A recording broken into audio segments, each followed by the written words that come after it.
Aloha. Namaste. Hello. Welcome to the Solar Eclipse Free webinar. And this is a very exciting time in my life, and I'm sure it is in your life, because it's just exciting for everybody when we've got Jupiter opposite Uranus and a solar eclipse coming, and oh, wow, it's all going on. And we have to talk about Neptune a little bit too. But let me introduce our guests, and also just say that this is part two of the changing face of astrology. The changing face of astrology is that as we evolve, astrology has to evolve. Our interpretations of the archetypes has to evolve. Our consciousness hopefully evolves. So we've got a whole bunch of new astrologers that work with evolutionary astrology that are coming down, okay, to Costa Rica in May. And we're going to talk about the eclipse, and Sol and Ari are also going to be talking about, you know, what they're bringing forward in their own new special way, okay, to Costa Rica. And since we have two guys and a gal, I think we'll start with Ari. We'll put Sol in there in the middle, and then I can come last, hopefully not least. And let me just start off, you know, I mean, both Ari and Sol, I hope that all of you already know Ari and Sol. They are amazing astrologers. They are part of the dream team, part of the new paradigm community. They're answering questions on the new paradigm community forum all the time.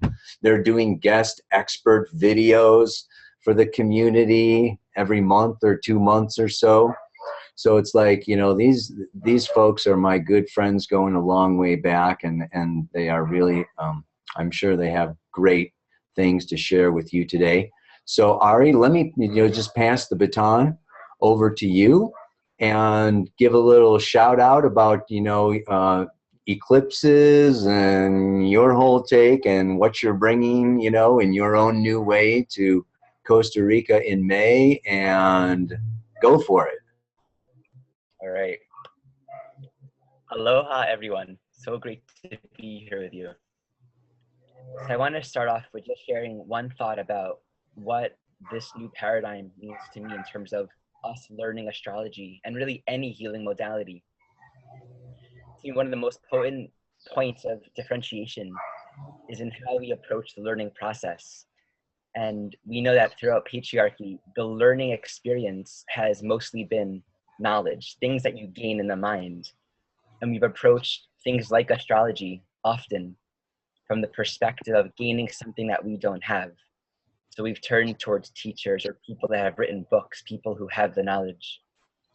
And what I find most true for myself on my own journey and as a teacher and a guide is that the knowledge that I have and that I share doesn't come from a direct mental transmission to another mind, but it comes through fostering and honoring and respecting direct experience. And to me, the essence of the new paradigm is one wherein the mind is really honored as one with the heart and the body and our human relations. And the focus that I offer in my work with astrology and all things is keeping it completely within the realm of human relationship, human connection. For the natal chart reflects life. It reflects our human moment-to-moment experience. So for me, the most healing and precious way to learn astrology is to reconnect and cultivate more intimacy with life, with one another. And in this Costa Rica retreat, that's what I will be bringing forth, just in my connections with everyone there. And in my style of teaching, what I offer is a space where we can actually drop in to the teachings. One of my first teachers, Adam Gainsbourg, who also studied Jeff Green's work of evolutionary astrology, he once told me that the simplest teachings run the deepest. The simplest truths run the deepest. And I love returning to that over and over, because astrology can be so heavy and complex. And I witness with many of my students and people that are new to this work, often a perception that there's so much to learn, and thus this sense of inadequacy and frustration. But truly, there's details to everything. You learn mechanics, you learn any science, any art, there are always refined details that come with it. But the essence of astrology, and truly the essence of anything, is simple, is always very much in the moment.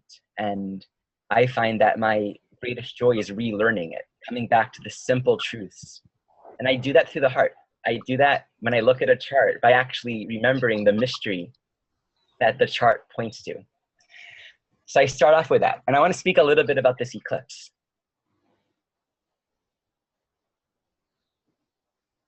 This eclipse is happening in early Pisces, and it's a solar eclipse. So the sun is being blocked. The sun is being, temporarily hidden from view. And the sun represents life force, purpose. Within all of us, the sun represents our sense of aliveness. When we're connected to that solar energy, there's a feeling of life has meaning, life has purpose. I'm in connection. It's like the ruler that's commanding to all of the legions a sense of purpose and direction. When we have this eclipse happening in Pisces, what comes for me is, who are you when no one recognizes you? When you can't access the inspiration and the glory of your being, when there's no external validation that says, yes, you're on the right track, you are beautiful, you are here, you are purposeful. What do you do? What do you become? The deeper teaching of Pisces, I find, is that it always points back to the universal truth of the present moment. And that now is something that doesn't fluctuate. The truth is always the truth. And this doesn't change in some moments and become more true in other moments. But our relationship to the truth, our relationship and acceptance of what is universal, our acceptance and surrender to love, which is always true, is what shifts. And oftentimes within the Pisces archetype, we'll experience a very interesting perceived duality between profound mundanity, like mundane, boring, nothing interesting going on the one hand, and then the sacred on the other hand. Miracles and people flying and all kinds of healings happening. Both of those extremes are contained within the Pisces archetype. And what this reflects is, at the core, the ingredient that allows us to experience either total boring, mundane life or the deepest sacred is our choice to remember, to reconnect with the sacred. And love and truth is such that, since it doesn't come and go, since it's not the kind of thing that changes, we can thus deny it. Kind of like a fish in water can just forget every once in a while that it's in the water because there's no thing else but being in the water. Because we can deny it, we can live our life in total oblivion to what's actually true. And so Pisces is the greatest and the most simple, most ever-present and immediate truth that we get to access, and that's right now. And often within Pisces, especially during times such as this phase, where there may not be an external sense of, here, do this, go this, you're doing great, any external validation of meaning, it's very easy to feel like there's a loss of meaning or to go on seeking it in something or someone. And so Pisces and Neptune in our charts and in transit reflects for all of us the possibility of seeking meaning somewhere, looking for something or someone to fill the sense of void. And most souls, not you soul, most souls live their life looking for something outside of themselves. And temporarily that meaning will be filled. That sense of emptiness and futility will be filled with something. It could be a cosmology, a context, a relationship. So wherever this eclipse is happening in your chart, and its ruler Neptune, wherever Neptune is in your chart, I invite everyone to reflect on, where does ultimate meaning come from?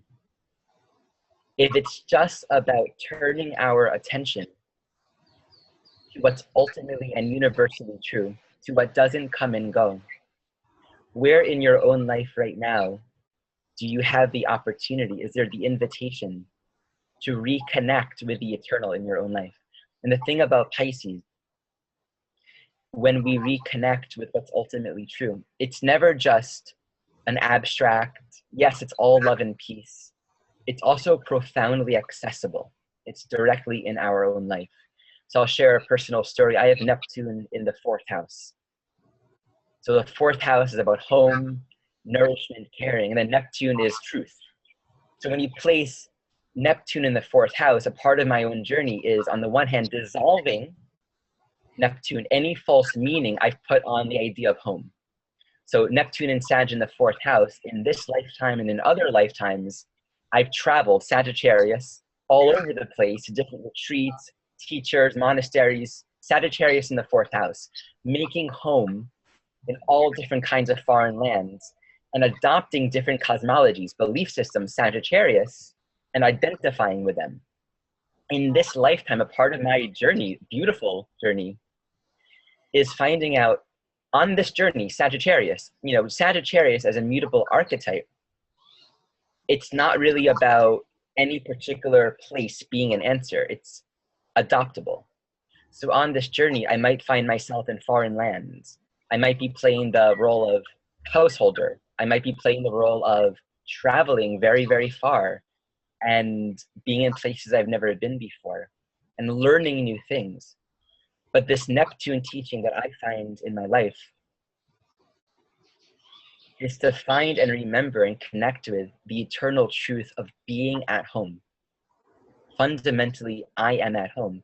And the way I find that expresses itself is not through this abstract, yeah, I'm at home everywhere, great, but a direct experience that everyone is my family and that this earth is my home, which means I can actually address my human emotional needs. That there's an awareness that the all, the oneness, Neptune, is also present for, attuned, and conscious of the most delicate and vulnerable and intimate parts of my own being.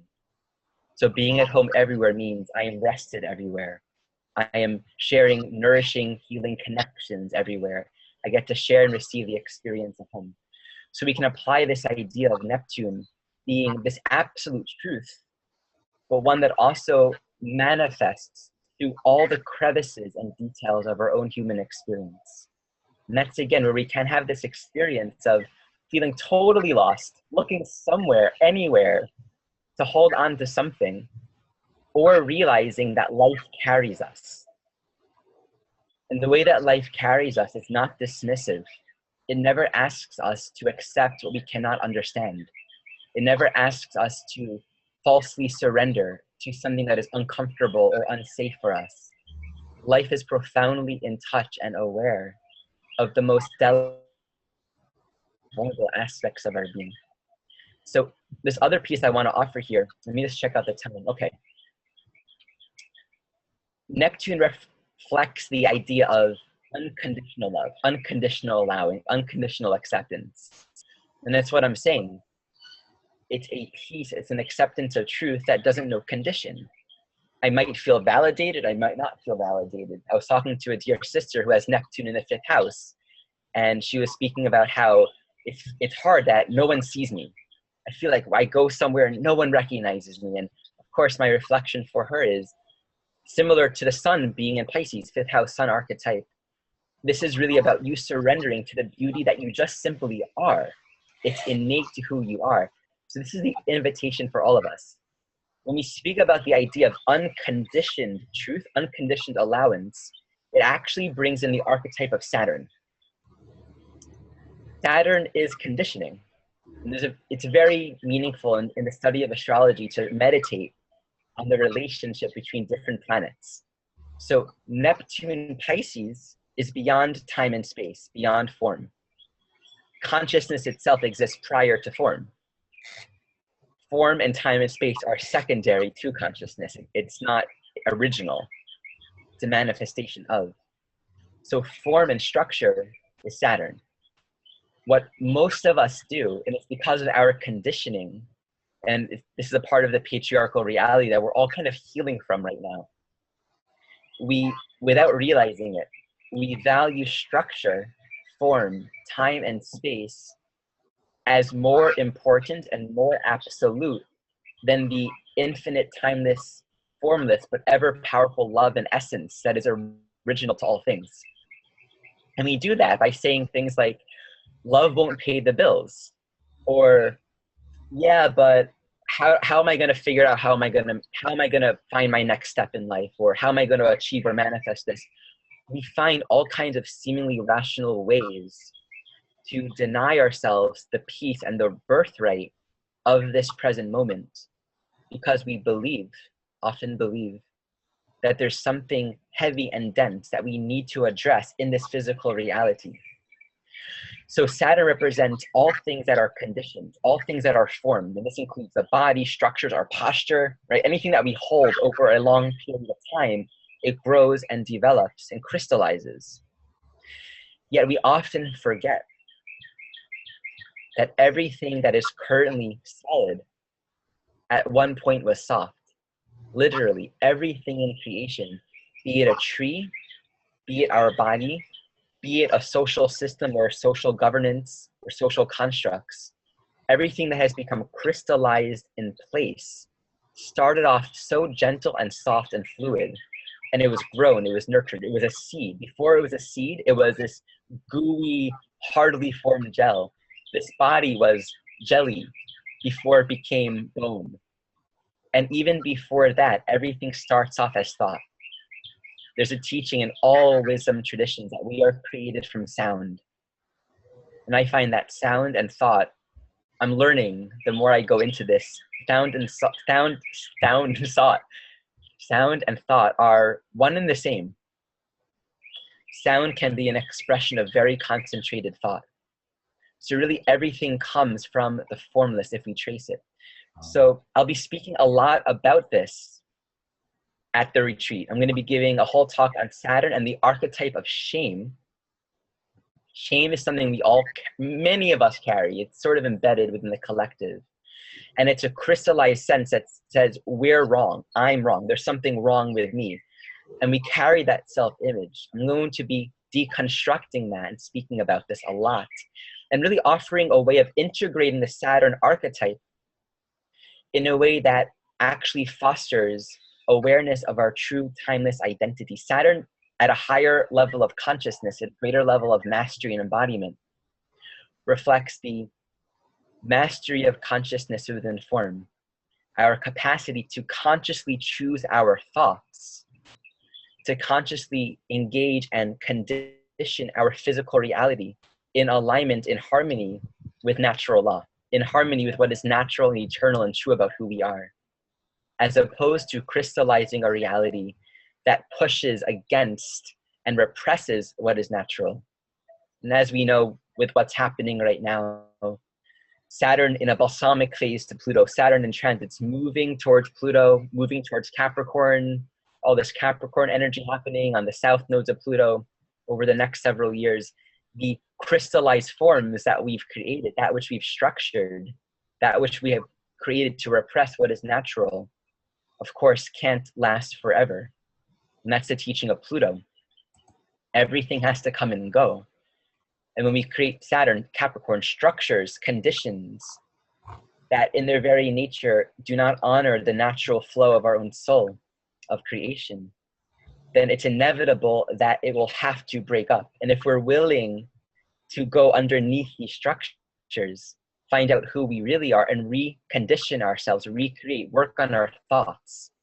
One of the deepest pieces of Saturn, and you can find this in elders or people that truly exemplify an intentional life, where they're creating consciously. They exemplify the concept of dominion. They know that they have dominion over their thoughts. They're not a victim to their thoughts. And that's a very powerful state to realize. So I'll be speaking about that. And the complement to this talk will be an experiential class on Neptune and the healing power of forgiveness. And this will be an opportunity to drop in more deeply to where we can touch base with our own self and where we're holding onto stories and beliefs and ideas that really constrict the flow of love in our lives and those of our relations. I'll be complementing the Neptune class with a devotional love music concert. And this will be a very healing space. Yeah, really excited about that. And I'm going to try to get some of the dream team who sings. I think Kaypacha and Sol, you both mentioned to me that you sing. I think Sol, you play guitar. So I would like to gather a little dream team band. It's a very nurturing and healing space. All of my songs are medicine. So we'll sing together and really take it as an opportunity to go more deeply together. And so I'll keep that there. Again, really great to be here with all of you. And I look forward to connecting with everyone as the journey unfolds. Thank you all.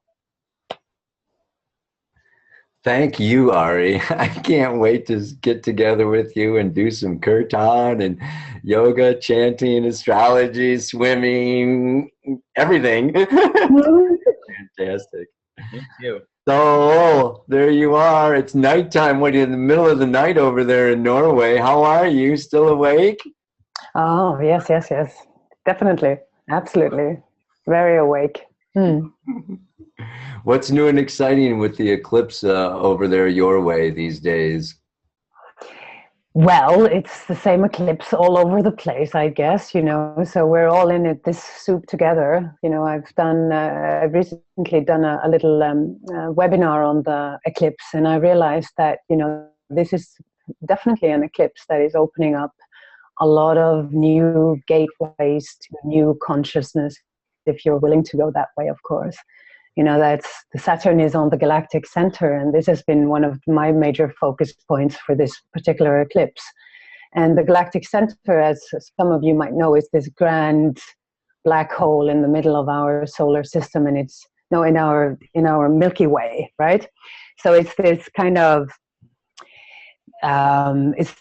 portal to a bigger awareness. And if you look at the charts of those who have this galactic center activated, like people like Albert Hoffman or Tolkien or Uri Geller or Steven Spielberg, people who are really tuning into some metaphysical realms, then you really realize that embedded in this galactic center, there is this real key to understanding how life works. And as Ari mentioned too, Neptune is this pure energy of life, this pure understanding. Life is not, in many ways, it's not open for interpretation. You can think and feel whatever you like, of course. You can have opinions about what's going on, and then there's the truth. That's what's actually going on. And that's a different kind of reality. So suddenly you're just confronted with this naked truth, this ultimate truth that is Pisces. And it's, it's not for everyone, of course. We prefer perhaps to have some sort of preferred truth, which sometimes works, at least for a little while. And then you have truth, which is very naked and very open and very honest. And of course, with truth, in order to have that kind of truth, as Ari mentioned, you have to have love. There is only one way. You can only have that kind of love. Otherwise, you won't be able to bear the truth. And I think, I was speaking to someone today, and it's like, it is that kind of Neptune energy, like she wants the ultimate reality. She wanted to go somewhere where life was easy, where there was a good flow, an easy flow in her life. And she had that particular idea that she wanted to go to Bali. That's where she felt her flow. And I thought that was who wouldn't want to go to Bali? Bali is a beautiful place. It's very feminine energy there. She could feel very home in nature, and it's easy, no traffic. You just hug a tree. And I'm like, okay, so which is wonderful. I thought it was, I wish her the best journey ever. But the truth is, at one point she has to re-enter into life again and make life work where she is.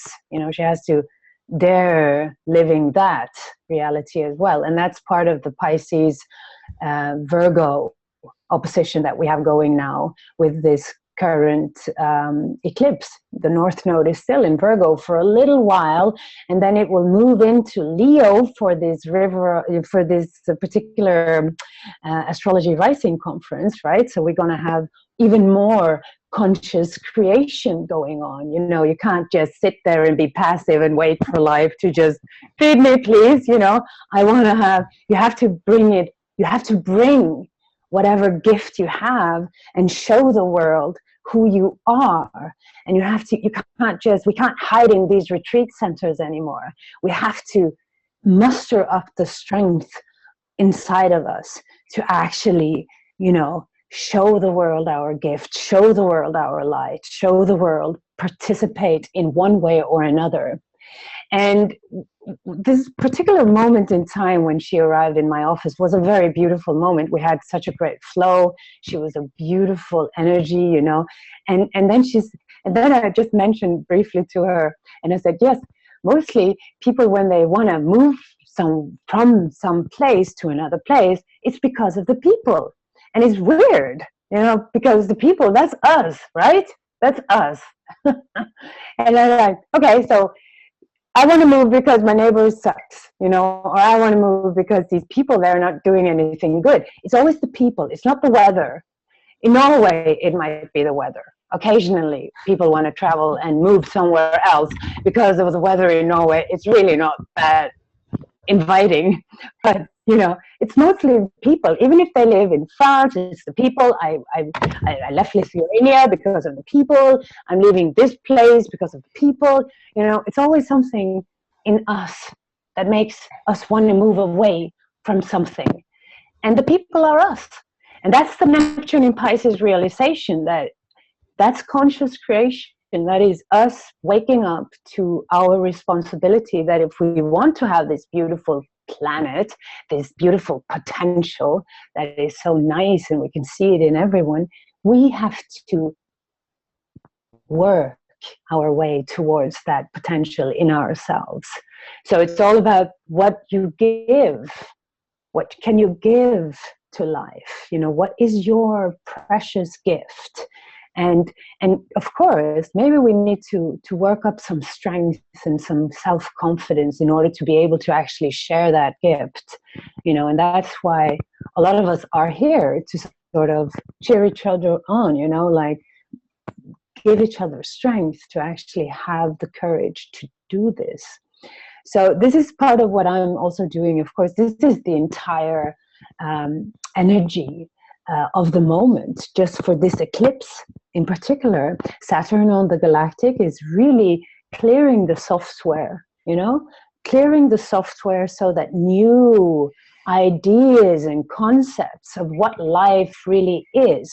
What is life? We have a distorted idea of what life is, and there's so many illusions on Earth today that keeps, you know, maintaining these distortions. But with the galactic activated, we will get a clearer sense of our, you know, potential, our opportunities. It's a realistic kind of viewpoint too, because it's Saturn.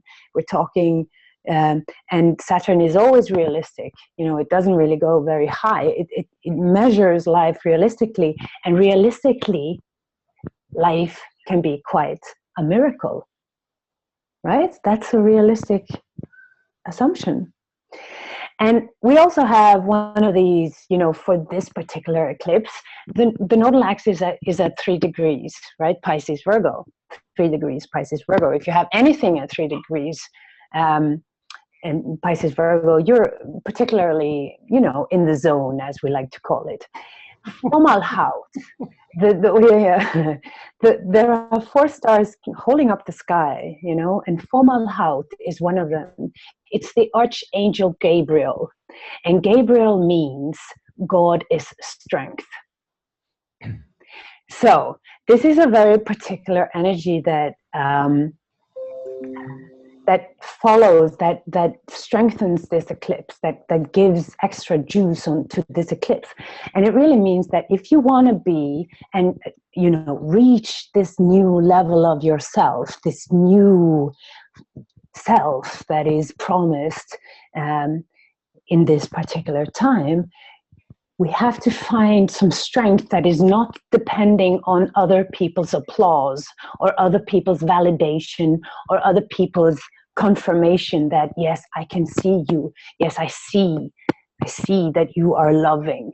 It's just like that kind of connection again with something that is on a different level. It's not, it's more vertical, right?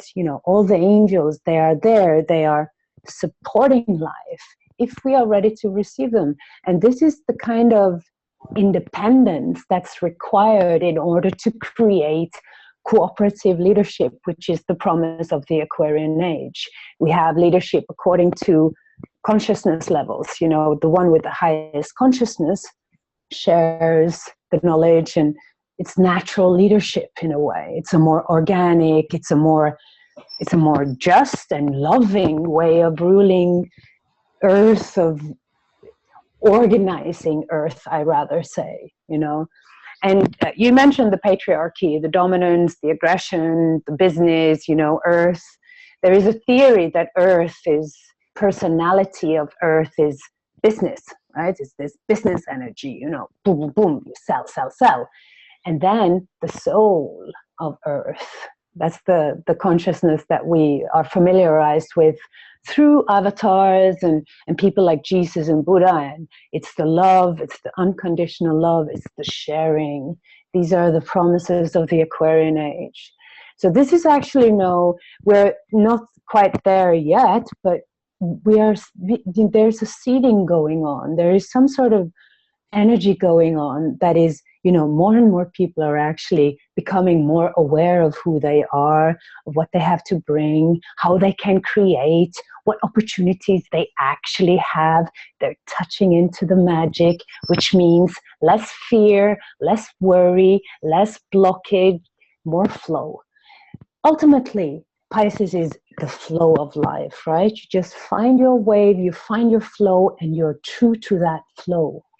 And whenever that flow is in any way restricted or inhibited, you listen. Why? What happened now? How did I screw this one up, right? So it's that kind of listening to life that is the ultimate Piscean expression. And this is what we have an opportunity with now. So wherever you have, Pisces in your chart, wherever you have, Virgo in your chart or any mutable energy, you will be affected by this eclipse. And it's a good place, this eclipse is a new moon. There's an energy here that's pulling us forward. And we also have like a lot of planets in Aries for the time being. There's like this push forward now.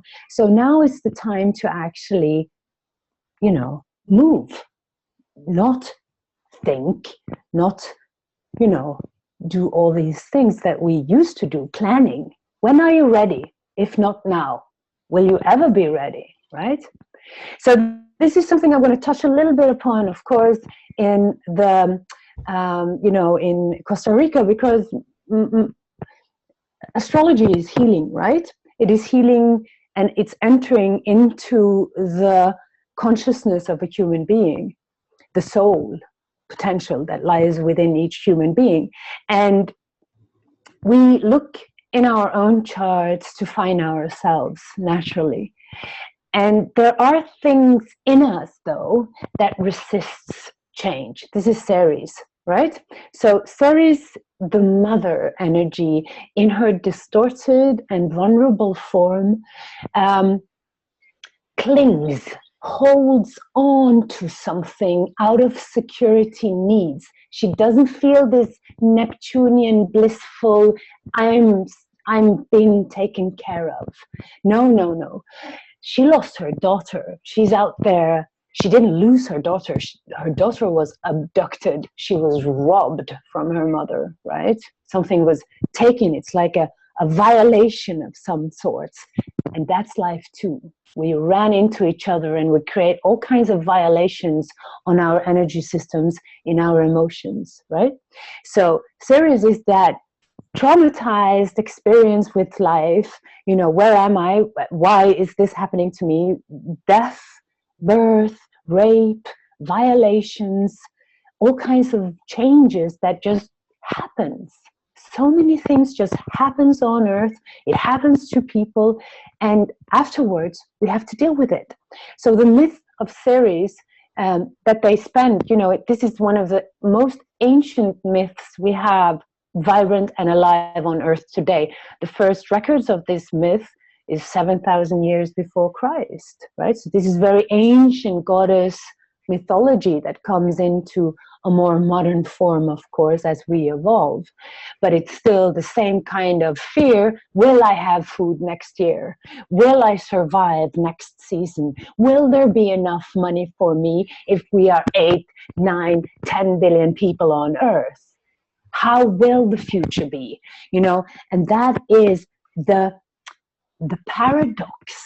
From the Neptunian, yes, I'm taken care of, I have mangoes falling on my head, to, oh my God, Ceres, there is no food here. She just left the building and she forgot to feed us, right? So we have that kind of genetic wiring where we kind of aggressively want to survive. It's like the survival of the species. And it makes us cling to stuff that we're supposed to sometimes let go of, like the mother. The mother will hold on to her kids. No, don't do that. That's dangerous. She lost her daughter to Hades, Pluto, the dark forces of subconscious, what goes on in the dark, right? We don't know what goes on in the dark. So there's always something to fear. And from a healing perspective, regaining security when you know that everything can go wrong is part of the healing process, right?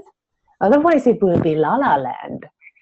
And there is no security in la la land, because eventually you have to come home from the retreat and you have to make life work with bills, tick-tock, coming in, with you facing other people, with rejections, with all kinds of human emotions, right?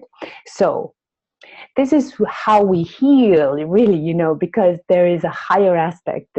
She was part of the deep rites that they performed each year to confront death. To confront death. It's, that's the kind of re-emerging again with immortality, right? And risking again and again and again that we might lose something, that we might fail, that we might simply go through new changes over and over again. But we have to do it even though, and that's real security, knowing every possible thing that can go wrong and not worrying about it because you're not afraid of death anymore. So these are very deep in the different kinds of ceremonies we see today on Earth. There's a lot of people who needs this kind of healing because we live under such immense fear of dying in a way, and it makes us weaker than we're supposed to be. Humanity needs to strengthen. We need to become stronger. So, that's just a beautiful way of working with the astrology. It's a healing way of working with the astrology, as is, the power of forgiveness, such a powerful and important thing to do. This, we explore a little bit the darker sides, She's the darker goddess, and bring light into that. So I'm so looking forward, Kaypacha. It's going to be nice to be there. And I don't know if I probably fall in love with the place. I'm sure I will. Oh yeah. Yeah. You can't help. No, and I just want to wish you, everyone who's listening today, I wish you a creative and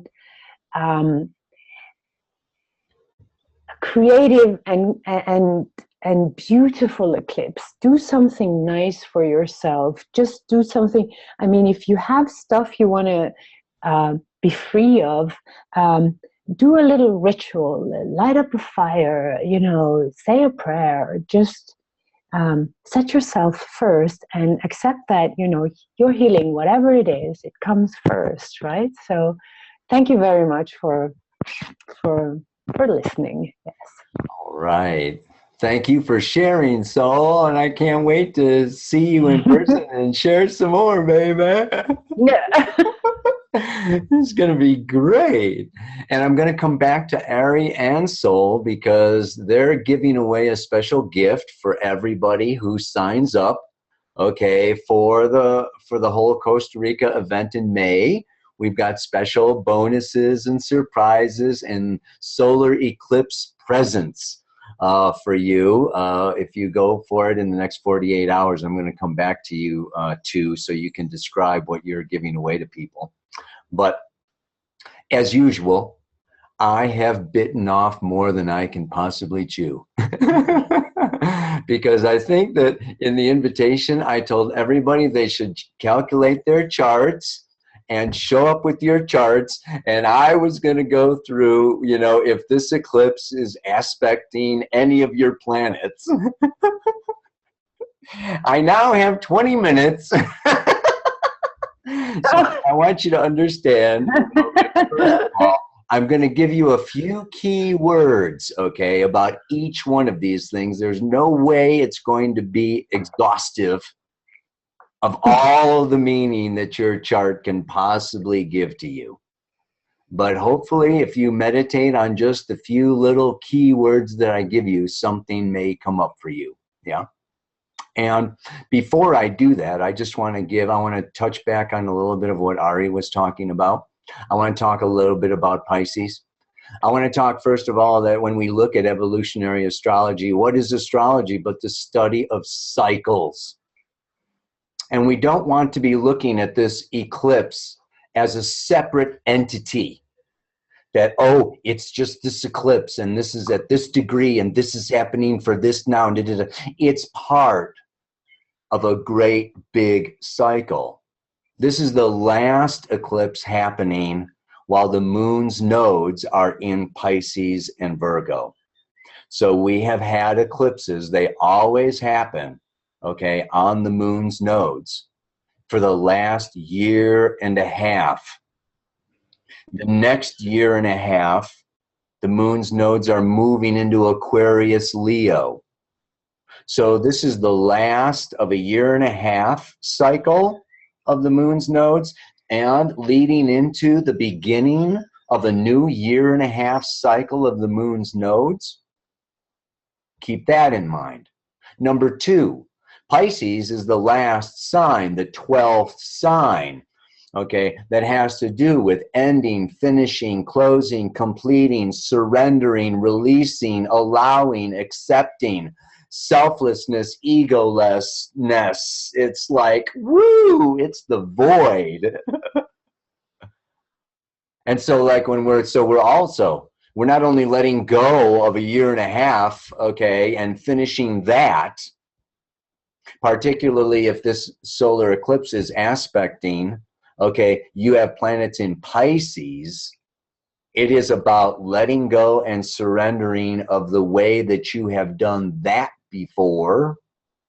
So I'm going to switch over now a little bit, and I'm going to share my screen because you can see me on the Paley Report anytime. and I just want to, take through, and go through, because the other thing that I want to point out with this also is that this is a south node eclipse. Solar eclipse on the south node of the moon. And I talked about this because 2 weeks ago, that lunar eclipse, the moon was on her north node. Super powerful, emotional, subconscious energies and patterns and conditioning from this life and childhood and other lives. This has been a very emotional 2 weeks. Because that moon brought up all our child stuff and all of our past, patterns and stuff into our consciousness. So we've all been kind of overwhelmed with feelings these last couple of weeks. And now this moon has come around to her south node. And she takes a back seat. When she's at her south node, she's not as powerful. She's not as strong. Okay, so this solar power of Pisces on that south node is the solar will. It's the solar power. And that solar will and that solar power at 8 degrees is what? Conjunct Neptune. This isn't just any solar eclipse. And it's not just any solar eclipse on the south node of the moon. And it's not just any solar eclipse in Pisces. It's a solar eclipse on the south node of the moon conjunct Neptune, the ruler of Pisces. I mean, this is just like, I call it, this solar eclipse, my name for it is the royal flush. We get to flush. We're not just letting go. We're flushing. Okay. And so let me go through and talk about, you know, the different planets, you know, like what would be coming up for you to be flushing these days. Yeah. Okay. So here I've got a screen. I hope you can all see it. Yeah. I'm going to just like, you know, how's that work? Give me a thumbs up so I can see you more than anybody else. Do you see a chart? And, you know, yeah, okay, good. So, you know, here I've just got, right? I mean, it happens to be happening in San Jose on Sunday, okay, at 8:59 in the morning. So this is the chart, okay? You may not be here, but it at least has the sun and the moon both at 8 degrees, 12 minutes of Pisces. And you can see Neptune at 11 degrees and the south node of the moon at 3 degrees. Now, what you will see, okay, in the future, very quickly, okay, these moon's nodes are going to move. This 3 degrees is going to go 2 degrees, 1 degree, 0 degrees, and it's going to go into Aquarius. When? May 6 to 13. You could be in Costa Rica for the celebration of the moon's nodes moving into Aquarius Leo. It's happening in May. And then it's going to stay there for a year and a half. South node moving through Aquarius, north node moving through Leo. So the way that I'm seeing this as part of the bigger cycle is that Pisces I associate with like angels and saints and multidimensional infinite spiritual light beings and oh my God, infinity, infinite potential and possibility, absolutely egoless. So ultimately what I could see all of us flushing, okay, is our ego fears, our ego needs, our ego desires for success, for fulfillment, for recognition, for money, for power, for blah, blah, blah, blah, blah. It's like, you know what? If we really want to create the north node of the moon moving into Leo, yeah, for the next year and a half, if we really want to create something amazing, we've got to let go of our old ways and old illusions and old fantasies, okay, of who we are and what we're about. Now, let's just say, and here we go. I'm going to whip through this sucker, you know, if it's the last thing I do. Let's say you got the sun over here, okay? You are letting go of an old identity, of an old, smaller, egoic you. Okay, and the sun is our power and it's our identity. So surrender your old little identity of being a victim, of being a martyr or whatever, and open yourself to a new identity of being a channel, of being a medium for divine light and love. That's what you are about. You see what I'm saying? Let's say that your sun is over here, yes, in early Virgo, late Leo, and the north node of the moon is coming over your sun. This is move more into embodying, creating your original. It's like time to recreate yourself over these next 6 months, okay? And really descend into, yeah, I am who I am, and that is that, baby. Now, let's also just say, what? I'm only going to deal with conjunctions, oppositions, and squares. Because if you've got your sun, okay, at say 3 degrees of Gemini or 3 degrees of Sagittarius, these are times, okay, when the nodes come around, okay, this is a time, I call it the missing piece of the puzzle. It's like a detour.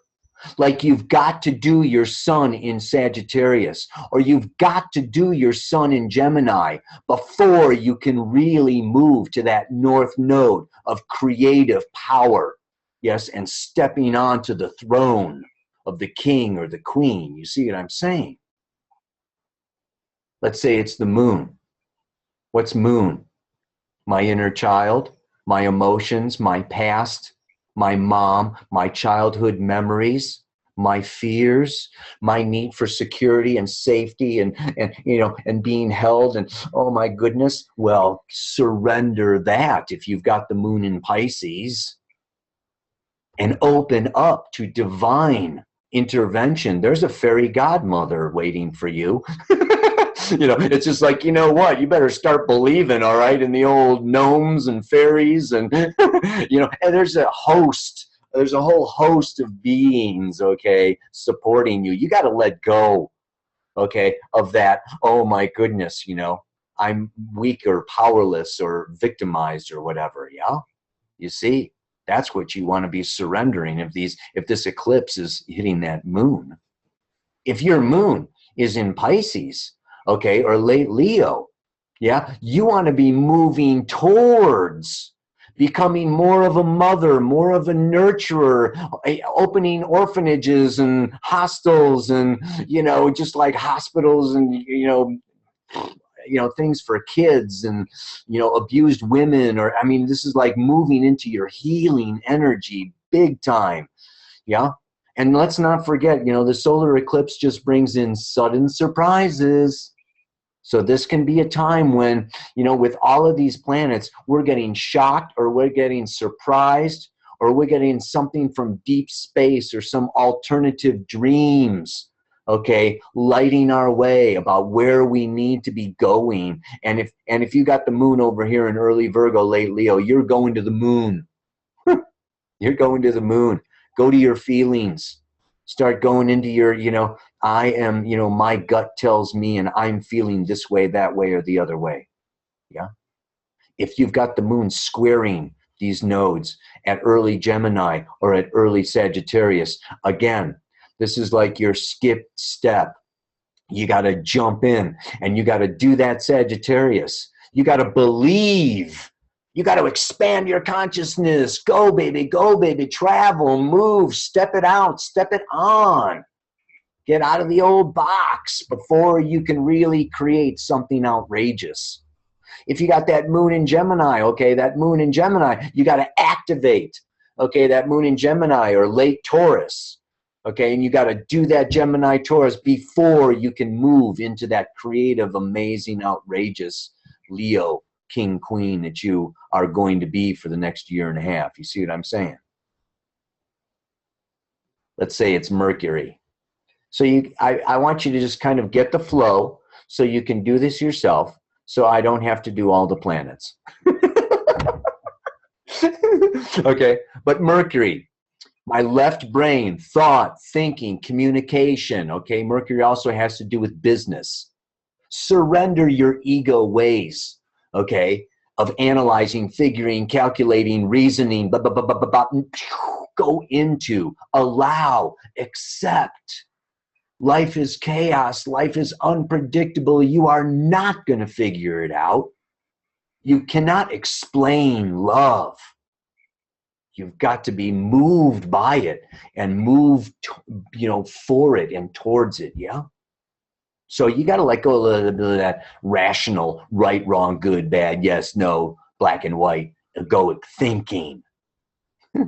And if you got Mercury in Virgo or Mercury in late Leo, you better start thinking. You better take all those dreams and start writing your books, okay? And start, getting it from that right brain imagination and coming out of the clouds and your little air castles in the sky and start talking, writing, speaking, videos, TED Talks, blogs, whatever. Yeah? It's like, go for that Mercury. It's your time over this next 6 months. And again, if you've got Mercury, okay, squaring these moon's nodes, and let's not forget, the moon's nodes will 9 times out of 10 deal with past life relationships and future life relationships. So this can also be a time when you are meeting people. You're letting go of old people. A lot of times when the nodes are squaring or something squaring, it's like a stepping stone. You've got to let go of the past in order to move into the future. So, this can, and you may be letting go of old relationships and meeting new relationships of new people. Pay very close attention to who is going out of your life and invite the new crazy wild maniacs into your life because that's what eclipses are about. Stuff coming in from deep space. The eclipses break the auric shield of the earth and allow in, okay, new chaotic energies from far distant realms. It's very exciting if you're not too attached. Yeah. So I'm just going to do Venus and Mars. These are the personal planets.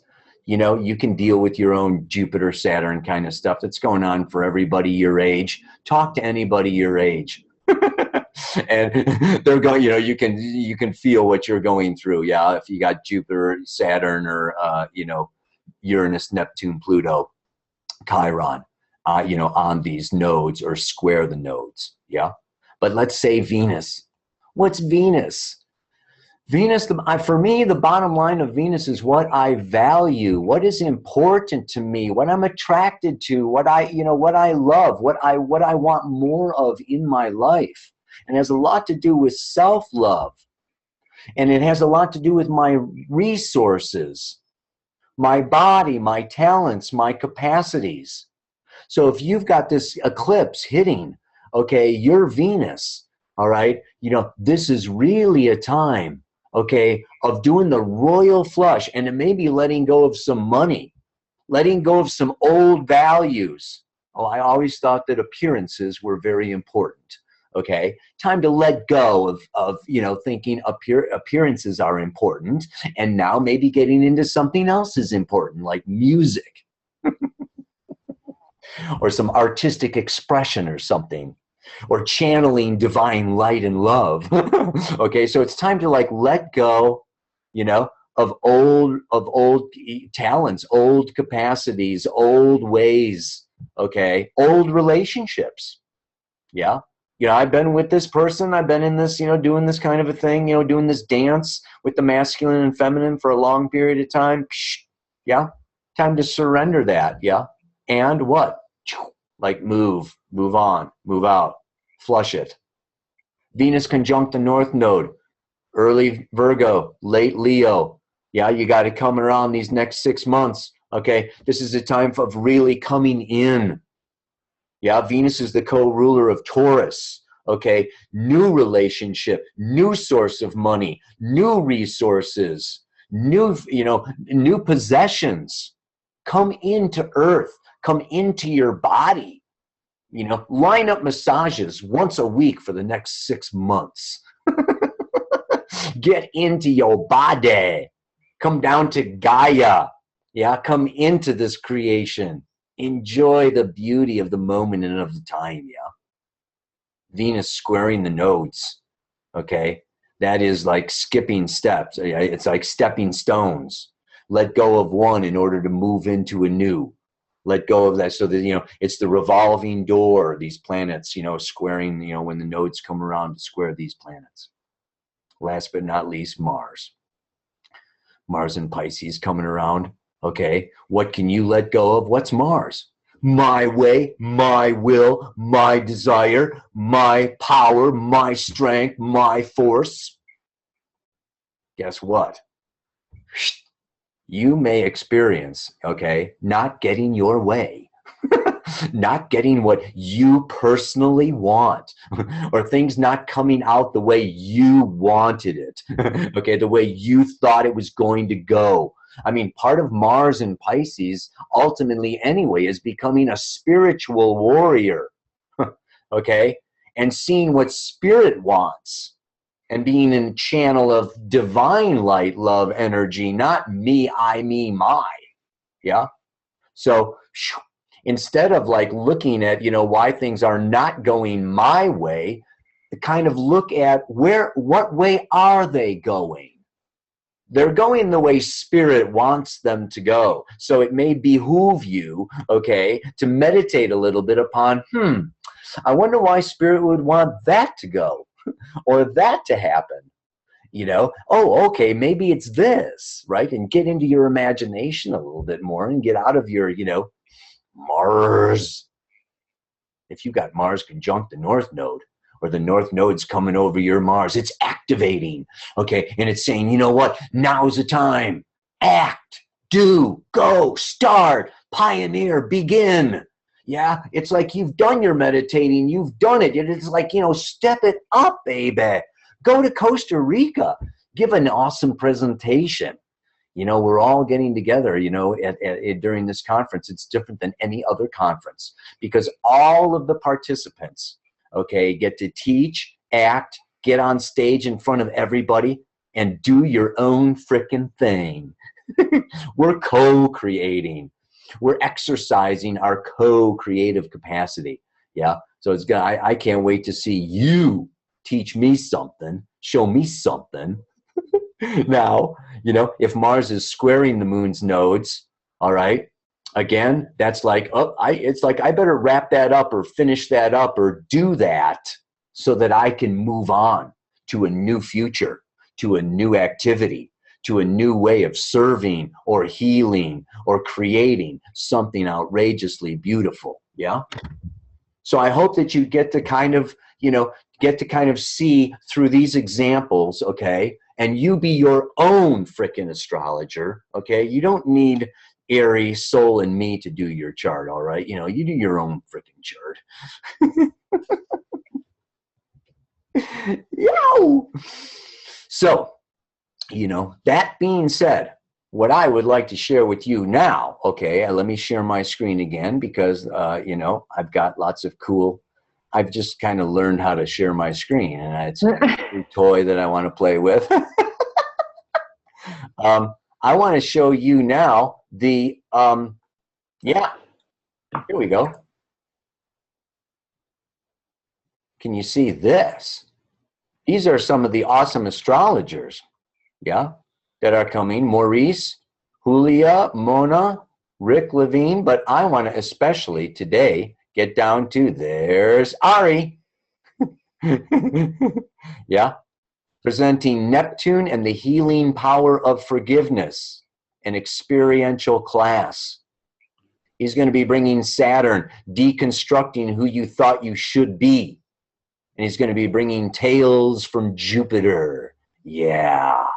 We got Marcy, Eugenia. They're going to be coming up here on future webinars, along with Christina and Timothy. They're going to be doing on future webinars.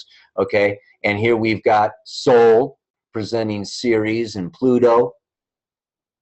A beginner's track, The Circle of Life. One body experience. I mean, come on. This is going to be just outrageous. What can I say? You know, what? So what I want to also bring is in now. Dun, dun, dun, dun, dun. You have been a very good audience. We're going overtime. It's been more than an hour. So we want to give you a special offer. Yes, it expires in 2 days, 5 hours, 55 minutes. No pressure. But first of all, you're going to get a discounted ticket, okay, you know, to the Costa Rica, you know, experience. And this is like a food, you know, all you can eat, all you can drink, all you can do everything, all right, you know, and all this astrology for a week for under a couple $1,000. I'm going to give you away my webinar, okay, for free today. If you want to sign up in the next couple of days, you're going to get my free webinar. Sol, you want to talk a little bit about what you're giving away? Yeah, I'm giving away some readings, just the actual experience of having your chart done. I mean, there's a lot of people who would love to do that, and that's what I'm offering. It's it's the kind of work that I really appreciate. So, I love doing these charts. So that's just wonderful. Ari. I'll be offering to those who sign up my ebook, Evolutionary Astrology Beginner's Guide, $18.55 value. This book is just a pretty easy step-by-step instructional guide for those who are new to evolutionary astrology or even just astrology in general. All right. So if we add all this up together, you guys, a regular ticket, okay, is now going, the price of a ticket. If you add the bonus of my video, okay, the first 3, okay, sign-ups, $200 readings from Soul, the ebook from Ari. All right, you got a total thing. If you sign up, you can save $585. I am astrologer turned salesman here. This is this is great, man. All right, let me knock it off. But anyway, yeah. So I'm gonna put this in the chat box, yeah, and we're gonna email you immediately after this. Also, let me copy that into copy that into the chat box, and I'm gonna share one more thing because I know a lot of you are like super stoked about this whole thing, right? I am going to be sharing with you. Oh, yeah. Here we go. Check it out.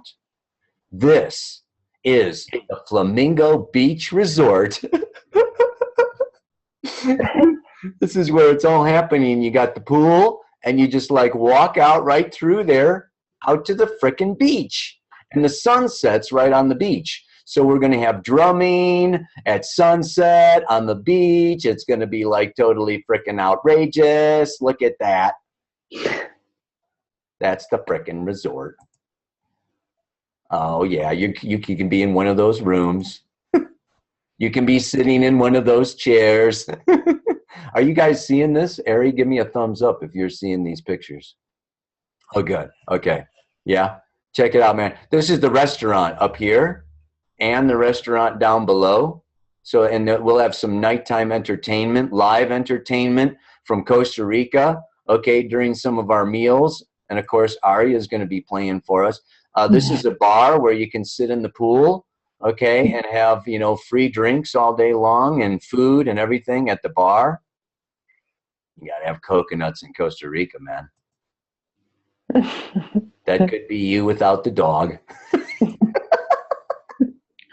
There's another goodie, yeah. All right. There's the sunset going out down over the beach. I cannot wait for, you can go sailing if you come early or stay late. Here's a nighttime. I wanted to give you a couple nighttime shots, okay, of all of this because it's just like so super awesome. That is the upstairs dining area. You see the pool over there, beach out there. I mean, this is one of the most awesome places in Costa Rica. They don't let you build on the beach anymore, So this was built just before they stopped you from building on the beach. You could be sleeping in that bed, baby. Or one of those. Bring your family. Or a couple of good friends. All right. Enough. Stop sharing. All right. So what am I doing here? I'm typing in the first 3 of you that want to sign up like right now and get a free reading from Soul. Are you ready? There it is in the chat box. Click that link in the chat box. Well, we did it, and we only went 8 minutes overtime, you guys. Wonderful. We're so disciplined. Not you, Kaypacha. You're not very disciplined, but the rest of us, I think we were precisely 20 minutes, Aria. Very well. Hmm? Yeah, you were very precise. You were like, oh, wait a minute. Well, I had a marathon. You guys just did astrology. I had to do the whole frickin' thing. I mean, You didn't voluntarily, remember? Yes. right.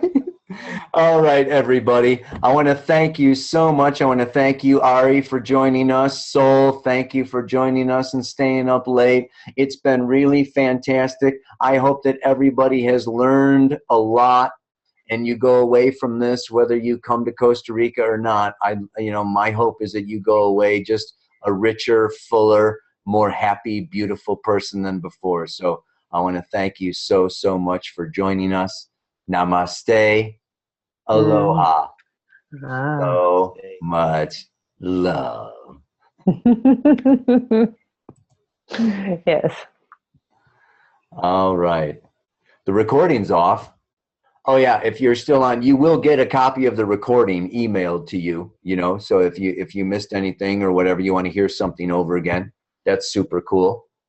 And yeah, then I'm going to just end the meeting. See you guys later. Thanks for everything. Okay. Ciao, ciao. Ciao, ciao.